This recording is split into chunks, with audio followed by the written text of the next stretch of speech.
I'm going to show you how we can repair these dashboard switches. Now, they fail for a few reasons, right? One is the connections are poor, but more often, switches like the recirculation switch or the aircon snowflake switch presses in but doesn't stay in. So as a result, they don't really work. So what I'm going to show you is how we can open up some of these switches, find out what's wrong with it, and perhaps cannibalize two of them to make one good one. Now, it's not so difficult to open one of these up, and I'm going to show you an example of how I'm going to open this hazard light switch. And there's a part in it that I will need in order to fit into the aircon or the recirculation switch so that it stays in. Also, just a quick note, the aircon electrical connections, the switch aircon electrical connections is identical to the recirculation one. So with the exception of the face of the button, it's electrically equivalent. So you can use either one, but I'll show you how to open it up so that you can swap the components up.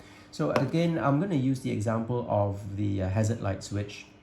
I'm going to use a jeweler's screwdriver, and I'm going to slowly remove these tabs, right? They're going to be 4 tabs that you can see here, and you're going to slowly prise them open.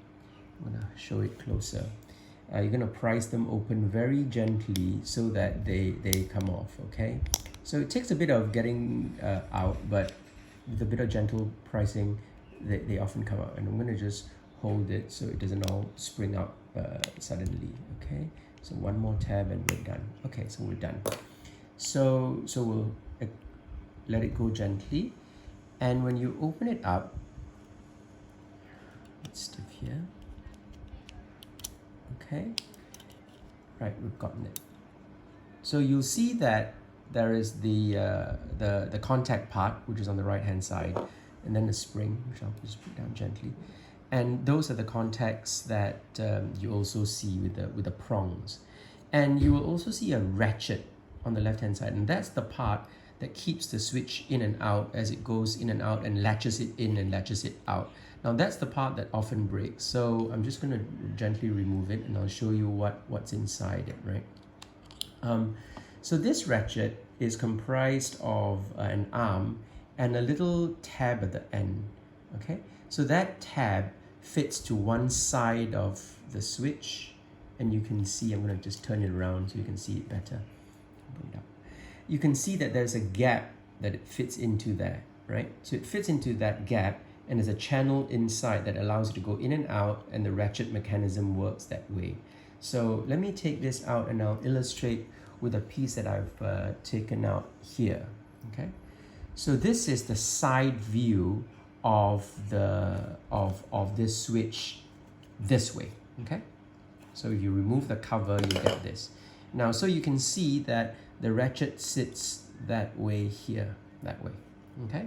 So that when this switch goes in and out, the ratchet mechanism goes through the channels, right? And by going through the channels, it ratchets in and it ratchets out as this part goes in and out that way, with the button being pressed here. For example, in this one, right? So the button gets pressed and then this thing goes. So this ratchet is very important to keep the switch in, and that often breaks. And I'll show you what happens when it breaks. So this is another ratchet. You can see that the pin has broken off because it's rather weak. In fact, I've got another one here. I've got 2 of them that's broken off, and it's a fairly common occurrence. And when that breaks off, then the ratchet fails to work. So you can take this ratchet, right? Make sure it's flat. Some of the ratchet tends to be bent at this end downwards. Straighten it up so that you can put it into another switch, and that'll work. Now, that's how you do it. And I'll show you how you reassemble it back, which is a bit finicky to begin with, right? So I'm going to show that to you a bit later on. But what I want to show you is how did I get from this part here to this part here? Because if you look back at this part here, the white part inside is connected to the black front, and you can't pull it out. Okay, you can't pull it out. But you can see through the window there, the tiny window there, you can see the white part mated to the black part. And I'll show you what the black and the white part looks like using this switch that I've opened up, right? So this one here is broken, and you can see the black part and the white part. Now this was snapped off by someone, so this is not actually what I want to show you. I want to show you this one here, which has got the black part, and the white part is this part, right? So you can see that the white part fits into the black part through the housing. So I'm just going to slip this back in again here. And to slip it back, there's a ridge, okay? There's a ridge only on one side, you can see that, okay? So the ridge goes into this ridge here, so it fits this way, right? And that fits this way, and this one of course goes back. The front part is, you can swap it around, okay? So be very careful when you swap this round, because there's certain switches like the recirculation switch that has got a up-down orientation. But of course, you can always switch the switches back that way when you put in the dashboard. Just make sure that the connectors are appropriately turned 180 degrees, okay? So how did I remove this? Well, to remove that, you take a look at how it was fitted in. It's fitted in such that it clips onto the tab there, right? So there's a tab that goes from there and fits into there. Now, this is clearly a tab that is not going to be easy to remove, okay? So what I had to do was, if you were to take this switch here, which hasn't been removed, right? What you do here is you have to use a screwdriver to push this part in and to remove some of the material on both sides, so that you can grab this end with a long nose plier and pull it. That's the only way you can get rid of it. I can open that up. I haven't found another way of doing so. But you don't have to remove enough material to make it useless. You know, just remove enough so that you can yank it out. And you can actually put it back fairly easily. In fact, I'm going to show you how I'm going to do this with this one, right? So you just go, so it snaps back in. Can you see that? Okay.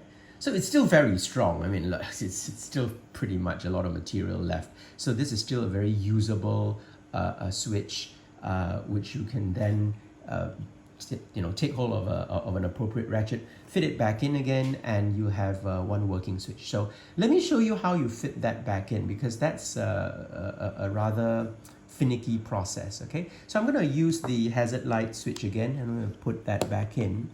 And you'll notice that the other half has got these connectors here.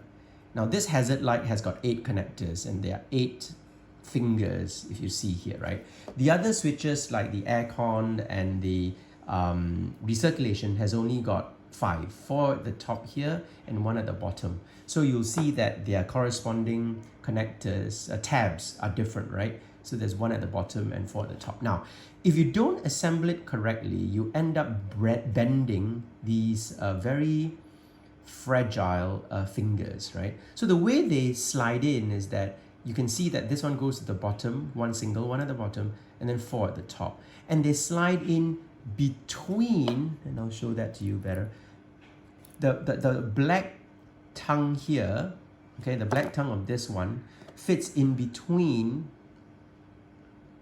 the tabs and the white tab at the top, okay? So don't fit it underneath, that won't fit. You got to fit in between it. But the trick is you got to fit at the bottom and the top.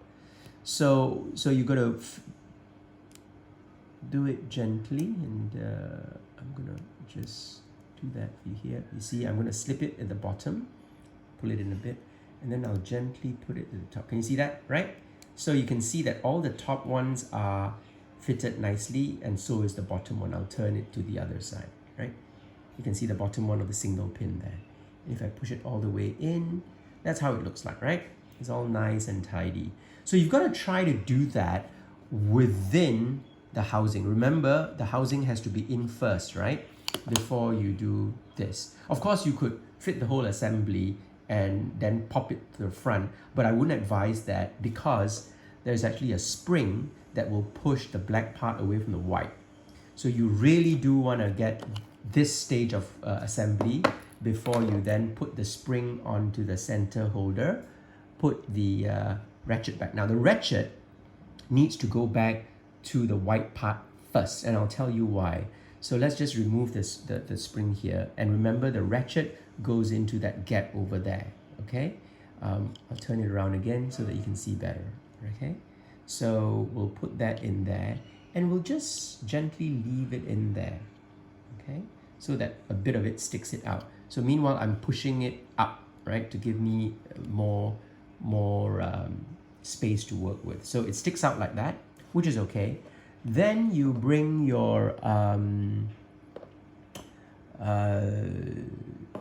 I'll use this one here, right? So you bring the other half, okay, and align the hole with the side with the ratchet.